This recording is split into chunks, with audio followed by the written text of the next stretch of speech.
Everyone says that today, the royal family is nothing more than a ceremonial figure, even though they choose the government, have final approval over all legislation, and own half the country.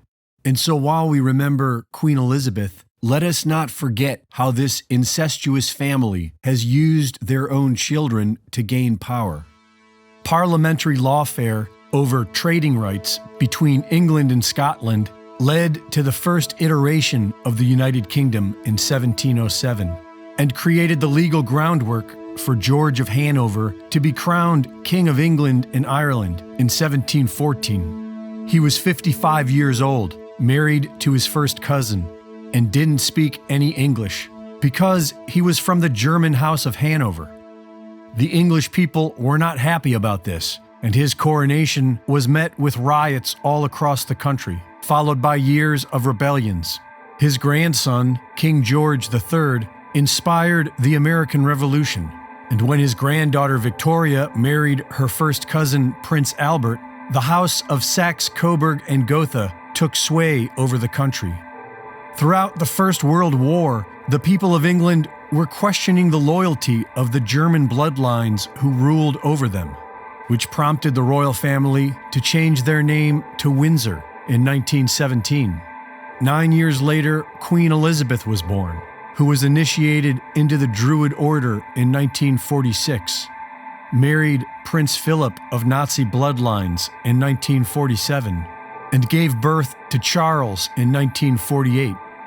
In 2010, William Coombs, survivor of Canada's infamous residential schools where the mass graves of children were found, claimed to have witnessed Queen Elizabeth and Prince Philip visit the Kamloops Residential School in 1964, where they took 10 of the children away with them, never to return.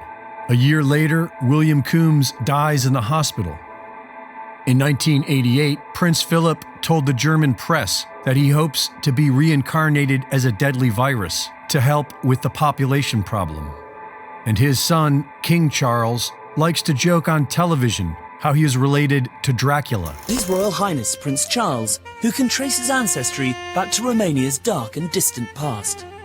The genealogy shows that I'm descended from Vlad the Impaler, you see. So I do have a bit of a stake in the country. As it were.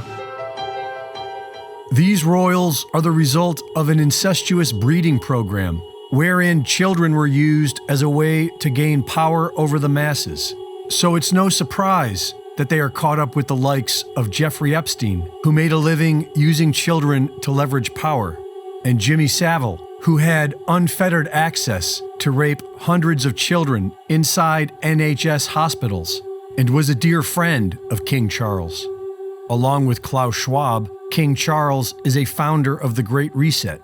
He's as green as Greta Thunberg, and last year he announced the need for a military-style campaign to bring the world to zero emissions. Here we need a vast military-style campaign to marshal the strength of the global private sector.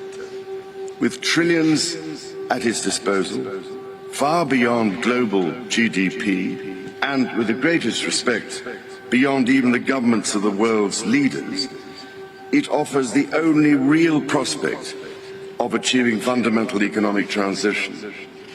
So, how do we do it? We know how they'll do it. By cutting off Europe's fuel and forcing the people back into the 1700s.